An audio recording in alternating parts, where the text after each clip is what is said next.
Welcome to the Nerd Party. Let the filibustering begin. Welcome to Nerd Party.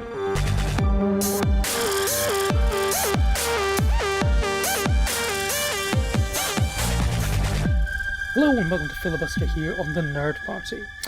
When one looks at the science fiction films set in 2019, we thought we had it all figured out. Akira had correctly predicted that Tokyo would host the Olympics in 2020. Running Man had the most powerful man in America be a TV star who was obsessed with fake news. And then, of course, The Road was a glimpse at the UK post-Brexit. But then it turned out Contagion was the one to watch. We passed the bat pig virus stage. We've passed the government officials apologising for not obeying their own rules stage. We've passed the people peddling drugs which do absolutely nothing in terms of, except for making profit for themselves phase. And now we're on to, as lockdown starts to end, we're on to the stage where Lee is feeling a bit like Matt Damon when his birthday gets picked to get a vaccine. The only case is the fact is Lee actually has now got the ability to go and watch a movie in the cinema, whereas some of us have to wait a little bit longer for our number to be picked. I'm Dallas King, and with me as always is Lee Hutchison. How are you this week? Yeah, I'm really good, thanks. Yep, fresh from picking up COVID-19 at your local cinema. No, I am symptom-free so far. I feel like you've got to put that caveat next to everything, but no, I am all good so far. Excellent. So, yeah, and we're now at a stage in here in the UK where, well, actually, we're both live in Scotland, so therefore we're a bit behind the curve. We're ahead of the curve in terms of trying to get rid of it, unless you're in Aberdeen like me. But England opened up their cinemas around about the 15th of July, hoping that Tenet would be out on the 31st. It failed to appear, so they just continued on playing old classic films, and then everywhere else started to reopen slightly on the 31st, but then it turns out that even then Tenet got moved again, so they decided to hold back, and the only thing that could bring people back into the cinema was potentially an angry Russell Crowe. So Lee was lucky enough in the fact that the local View had opened up. So Lee, what is it like venturing out, mask on of course, to head down to your local multiplex? What is the experience like, and how does it differ from the last time you went? What was the last film you saw in the cinema? The last movie I saw at the cinema was a double bill of Dark Waters and Misbehaviour.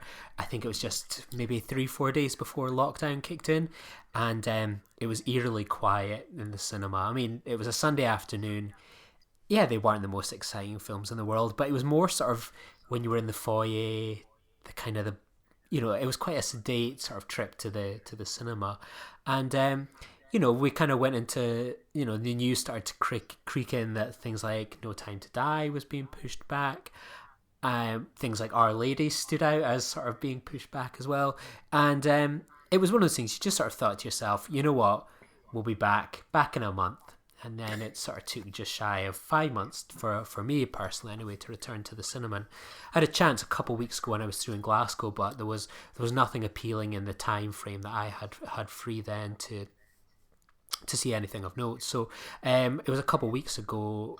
The View, which is one of 7 or 8 cinemas here in Edinburgh, was the first kind of cinema to open up. It was one of only 10 View cinemas actually in the whole country to be opening up as sort of a part of a phased return.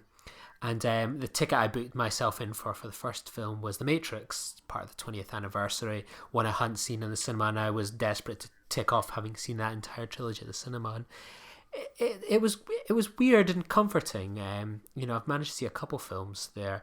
You kind of go into this quite quiet shopping centre. You've got an e-ticket. As soon as you go into the food, the entrance, you've got to like put your hand under this sort of hand sanitizer, which puts this like spray foam over your hands. You go up to, it's very still quite quiet in the foyer areas. I think with the staggered times, it certainly has helped, because the screen films I've seen have been, a bit busy, relatively speaking. And you kind of go in, show your ticket to someone at the little desk. They've got their mask on. You get pointed where to go, and the View has it that the view here certainly anyway, it's got quite large rows, the seats are quite big and bulky, and there's no one that's going to be either two seats either side of you, which is really good. You go in, you've got to keep the mask on unless you're eating, though I think I'm not sure there's complete compliance on that personally. I think once the light goes down, I don't know how well everyone goes with something like that. But yeah, it was good. The first screening I went to had no adverts and went straight to the trailers, and I thought, oh, this is new. And then every film I've seen since has had the adverts, so it's slightly different in that respect. But that was just sort of a one-off. But it's still kind of the same. You're sitting in a cinema enjoying something in big sound, big screen, and it felt really good to be back. And I'm excited to see new films. And hopefully some exciting kind of additions in the kind of coming weeks and months, perhaps from kind of the repertoire range.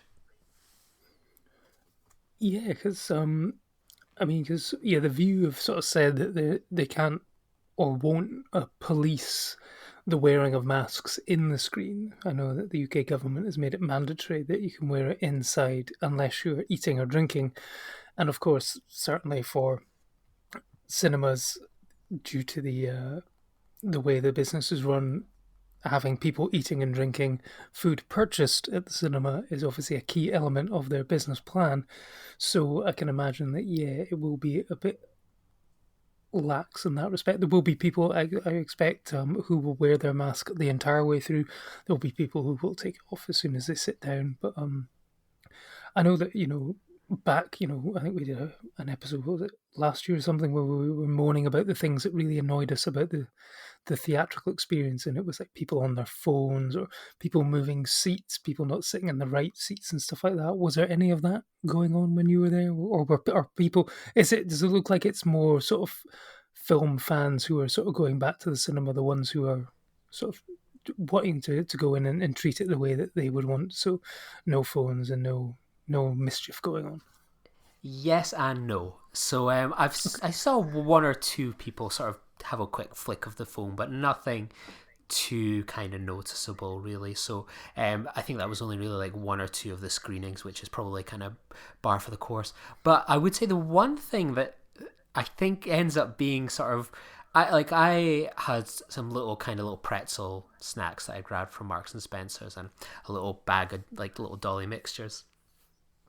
And I ate the food and it was like, ugh, there's something, a really weird taste to this.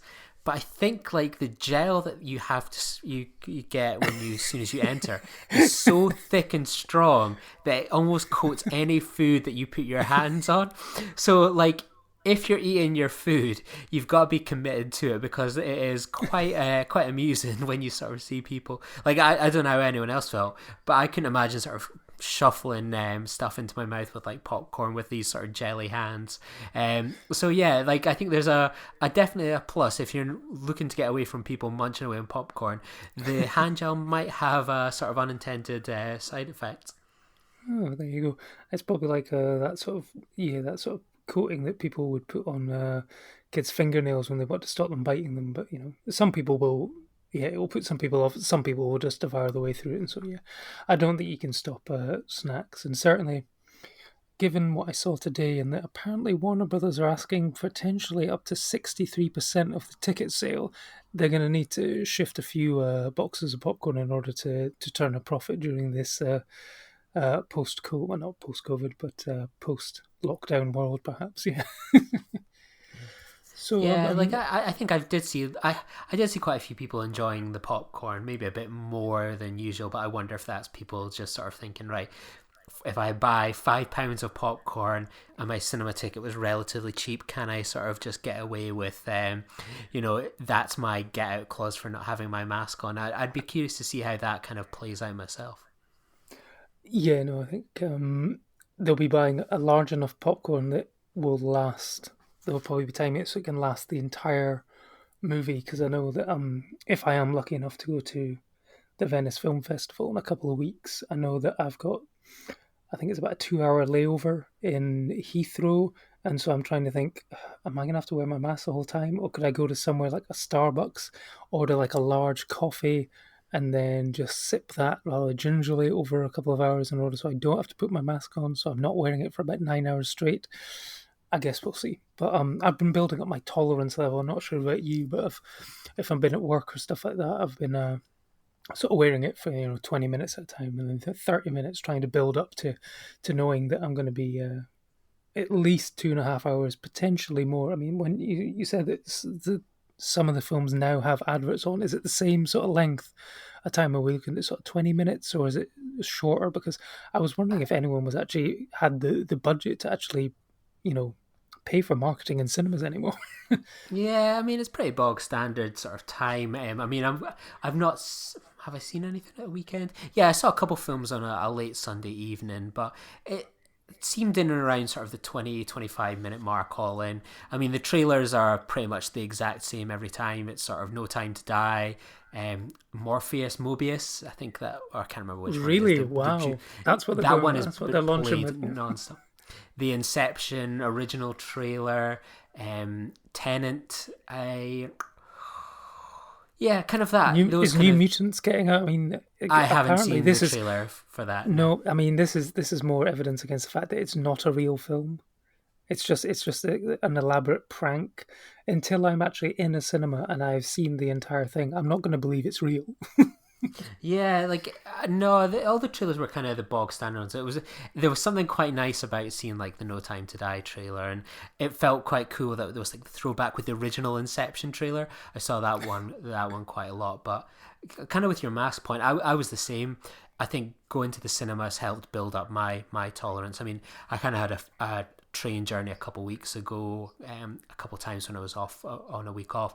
Sort of those hours, 2.5 hours really helped. And then sort of in the cinema, it felt like the same as well. Sort of you kind of build up the tolerance a little bit, and so that's kind of that does help. It does become it comes a bit more easy, but I think it all probably depends on the masks people are wearing. But I found mine quite okay to wear personally.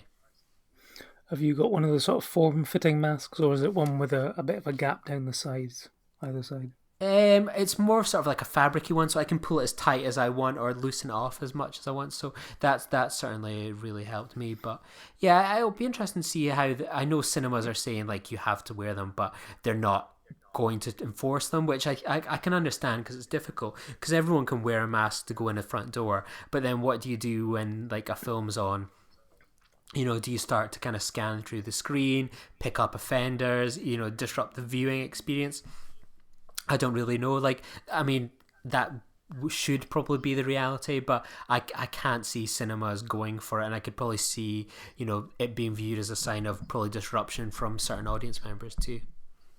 Yeah, I mean, we everyone will know that certain cinema chains are not the best at dealing with people who disrupt the film if they're on their phone or mucking about and stuff. So I can't see there be any sort of uplift from that in terms of asking people to make sure they've got their mask on. I don't think quite frankly, it's not their responsibility, and they don't get paid enough to deal with the aggro. I think the government have already said it's basically down to the police to enforce this stuff if anyone kicks off. So, I mean, yeah, I don't think they're going to be phoning the cops every time someone pulls down their mask and doesn't put it back on once they finish their popcorn. So we'll see. But I've been thinking about the sort of the snacking thing, and I'm wondering, it's like, do you get one of those? I mean, you do a lot of running. Do you have one of those backpacks with like the little sort of tube thing that you could maybe put in down the side of the mask so you could keep your mask on but still sip I a drink could, or yeah, something? yeah, I guess so. Yeah. Yeah, I guess I could. That is doable, yeah. Yeah, and then the other day I saw Sigourney Weaver had a haircut, and she was wearing one of the visors, but it was on upside down, and I thought, why is she wearing it upside down? And then I realised it was basically to cover her face, but so she didn't have to have a mask over the mouth and nose, but still then allowed the hairdresser to get in about and do the whole thing. I mean, she kind of looked like a dog that had like surgery and had the protective cone around it. But then I was wondering today, could you like fill it with popcorn and just sort of munch away with the popcorn in front of you? But then I think they said that visors were not enough. You still had to have the mask or face covering in front of it as well. So maybe that wouldn't work. I don't know. I'm spitballing here on ways that you can still enjoy your snacks and pick and mix. Actually, no, pick and mix. They're not doing pick and mix, are they? They can't have Well, people some of them picking, right? are. If it's anything like some Really? places I've gone to, it's pick and mix, but they Ooh. change the pick and mix to the wrapper stuff. So it's like All it's individually wrapped not the sweets. loose Okay. stuff. Yeah. I see. Yeah, no, that makes sense. But yeah, still pick and mix. Oh, it's questionable. Questionable. Yeah. And View, were they doing every second row booked off? Because I know that's different for Scotland, I think, compared to England. I think they've because we still got 2 meter social distancing, they've had to block off every second row, which is why I think Scotland was later in reopening than everywhere else. They were putting off the fact that they were going to make less money until they absolutely had to, until Tenet opens. I think so. I definitely saw some rows closed, but I can't quite remember.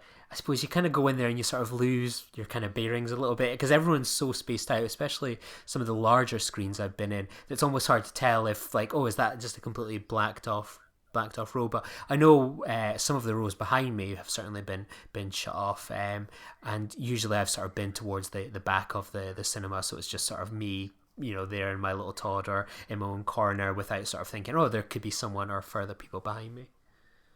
Yeah, so I mean, the majority of the chain cinemas in Scotland are reopening on the 26th for Tenet. Do you think that's a wise choice, or do you think they should maybe reopened at least a couple of days in advance just to sort of, because I know, I guess with the phase reopening, it was kind of sort of testing things out, making sure everything was working. But a lot of them are kind of throwing themselves in the deep end with opening on the day that the Messiah, the savior of cinema, uh, not Russell Crowe but Christopher Nolan, is really finally able to get his film into cinemas because it could be busy. I mean, I guess we just don't know yet, but I expect it will be busier than they've had already. So, I mean, do you think? I mean, it seemed to be working okay when you were there. Yeah, no, Yeah, like no real problems, and the staff are day all fine one. with those.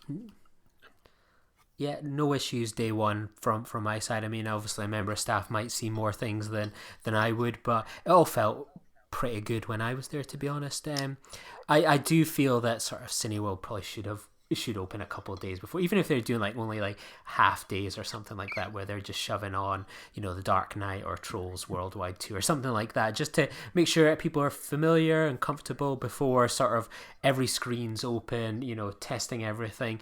You like to think all these things have been risk assessed to death before they're getting opened up, but I would have personally felt that they should have sort of have an eased return, even if it's just like one and then the other one kind of opens. But it's hard to say. I mean, everything has to open eventually, and you see a lot of, as much as that one View in Edinburgh was open, weeks early, the View, say, at another part of town, it hasn't opened early. So some of the staff will be coming in brand new, making sure everything kind of works there, and other cinemas are going to start to roll out as well. So it is difficult. I suppose you've all got to start somewhere, but I think there should have been something to be said about a couple of days. Whether you might not make as much money as holding off a couple of days, I think it would have been common sense to hold off. Yeah, no. So I mean, how many cinema trips have you had now since it has reopened?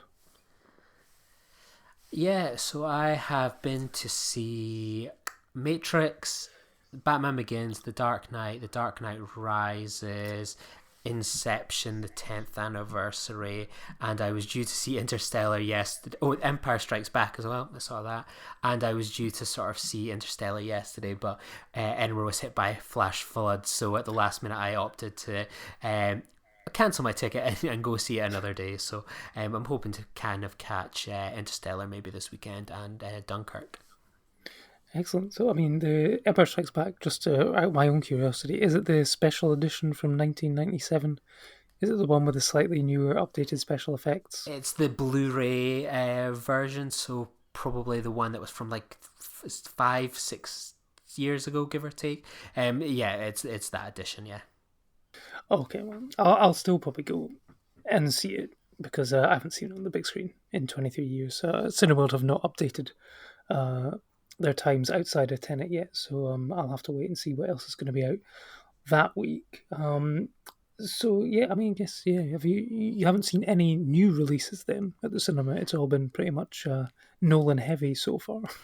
Yeah, there was the opportunity to see Unhinged, and American Pickle got added kind of late. And bizarrely, they're showing football games, which is interesting at the cinema, which is just something as well. So no, I've not seen any of the sort of the new choice that I've had in terms of American Pickle. That was something I was lucky enough to get access to a copy of that, so I watched that from the comfort of my own isolation at home. And Unhinged was one of those ones that the reviews were quite mixed for it, so I didn't feel compelled to spend sort of the money on that. But if it's an option with my cinema pass, I'll certainly take that on. But I think it was one of those ones, even though I recently just rewatched a lot of these kind of Nolan films, it was just something, it was just good to watch them again in kind of the big screen, because you never know when an opportunity like that will come round again. And yeah, I'm curious to see what Cineworld are going to show when hopefully in the next day or two they update what they're going to be showing next week. In addition to that, I would love to see the Lord of the Rings movies. I know the Odeon showtimes are up from this Friday from and a couple of their Edinburgh ones, but there's no Lord of the Rings there, so that would be one I would love to see again in the big screen. So another classic, but hopefully Tenet will be the start of getting a chance to see some new films again in the cinema. You say the reviews are mixed, but Unhinged has actually topped the UK box office for 2 weeks, the week of the 31st and the week of August the 7th as well. So, Russell Crowe was the saviour of cinema. Inception topped the box office this past weekend, so people clearly look into how many people went to see Inception on the 10th anniversary, or how many people went to see on the apparent promise of behind the scene footage of Tenet, or perhaps a scene from Tenet was also rumoured, and there was also rumours of potential trailers for Wonder Woman 1984 and June. How much of that were you lucky enough to see? So I was lucky enough to go to the Inception 10th anniversary, and there was like a 6 minute introduction of like sort of behind the scenes little blasts of footage from Tenet, which was fine. Yeah, it certainly gets you hyped, but it's nothing that you wouldn't sort of see on sort of a really cheap Blu-ray in terms of like behind the scenes, these sorts of Entertainment Weekly little behind the scenes. I mean, it got you excited, but it wasn't like there was a scene. The trailers I think are going to be kind of, I think this whole American thing this weekend about the whole DC event or whatever it's called, where I suspect they're going to be kind of premiering there before they get added on to Inception's 10th anniversary, which opens this Friday next week or something in America. So yeah, I was happy enough with that. I was more interested in sort of seeing Inception again in the cinema. I mean, I hadn't seen it for a decade, and now I've seen it twice in a year, once for the podcast and once in the cinema. So yeah, I was just kind of looking forward to hearing it and seeing it in the big screen again. Yeah, so I mean, it's baby steps at the moment for UK cinemas. Apparently, box office was up around about 40% on the previous week, and that weekend had done nearly around. I've got Box Office Mojo up here, so I've got it in dollars, but nearly $700,000 for that week, and that was Unhinged. Week before had done nearly it was 600,000.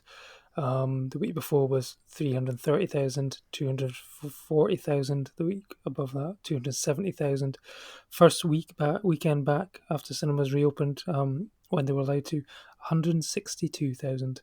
And the films that have topped the box office since reopening were one weekend had Star Wars, Episode Strikes Back, and apart from Russell Crowe, it's always been Onward, which was the Pixar film which came out just before that and had topped the box office for the final 3 weeks. But do you know what the final film before lockdown that was at number one at the box office for the final weekend of lockdown before we went in? God, that's a throwback.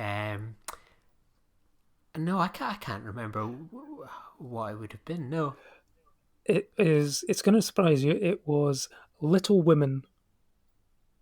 Really? And yes, which took, now this is a great thing, it took $50. So I'm pretty sure there must have been one cinema still open the weekend that was that weekend where it was like, do we shut, do we not? One cinema went, okay, probably got in like 1 or 2 screenings of Little Women to have like 3 or 4 people in, and then had to close. So yeah, that is probably the lowest. Little Women and Greta Gerwig will have a record for the lowest grossing number one of all time in the UK, I expect, thanks to lockdown. There It's maybe not a was record that she wants, but it's certainly a unique one. was that like the last film by a woman to be at number one in the UK box office probably since Wonder Woman? It could potentially be, yeah. That would be a sad fact as well if that was the case. There we go. Hey, we'll take it. Default. It all counts. They can put that on like the Blu-ray cover as well. Absolutely, yeah. Well, a special edition Blu-ray, the cut that you didn't see, or the cut that 4 people saw in cinemas that one weekend before lockdown.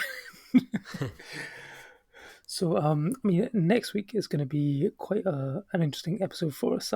It's going to come to you almost live because what we're planning to. This is, of course, provided Tenet does actually release.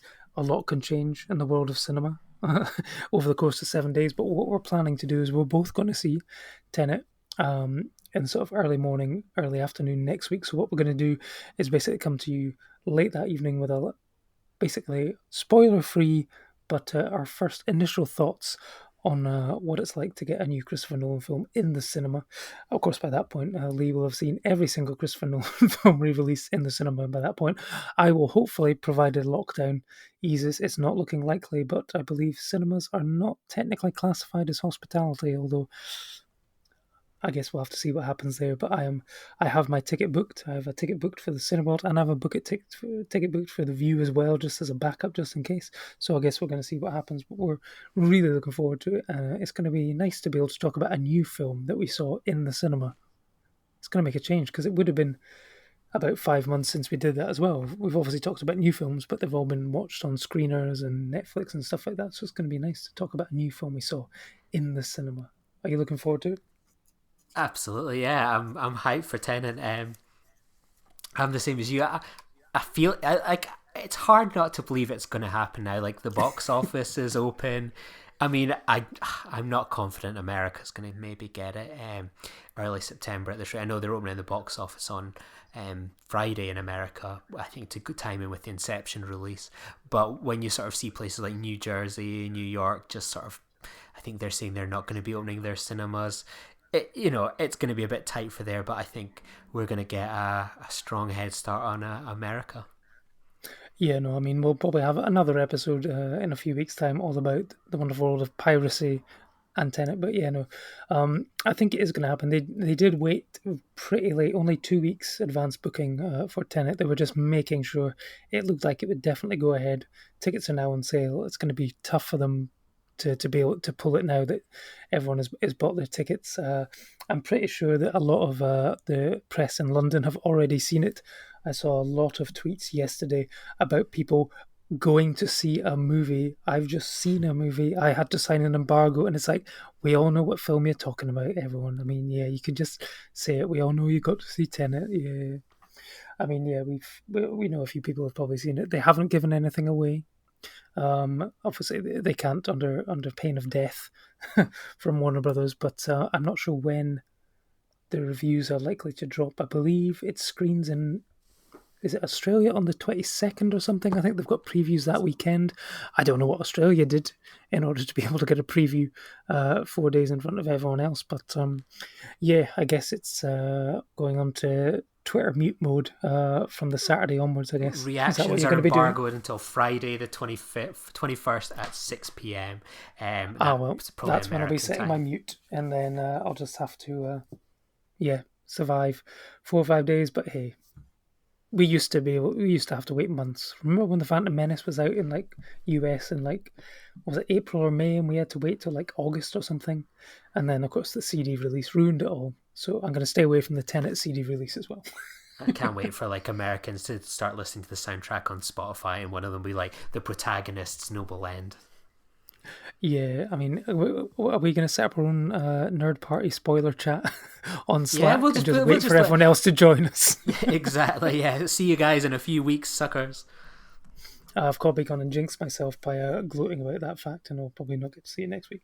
But hopefully we will, and we'll bring that episode to you as soon as we have both seen it and recorded our thoughts. And Lee has edited it together. We'll keep it brief so we can update you. But as always, we don't do spoilers on this show, so we'll just give you our initial thoughts.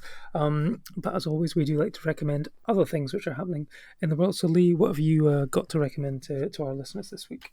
Yeah, so one of the things that I've kind of caught in the past few weeks is sort of, I think it's been obviously making a bit of its waves, sort of on Curzon Home Cinema and a few sort of picture house cinemas, and that's Makeup. So that was a film I recommended as one of the unoverlooked films that's going to be kind of coming into cinemas. So the directorial debut of Claire Oakley, it's about Ruth who travels to a seaside hotel, a seaside holiday park to stay with her boyfriend Tom. It's off season, so the resort is mostly deserted except for a few residents and a handful of staff charged with sprucing up the place. A very much a coming of age and coming out movie. This was one that left an impression with me in London, and I was really excited to watch it again last week on Curzon On Demand. So yeah, if it's one of those ones, if you're still hesitant about going back to the cinema, boot this one up on Curzon Home Cinema, or maybe check out a picture house near you when you get the chance. So yeah, this was one I really liked, and it certainly held up on repeat viewing.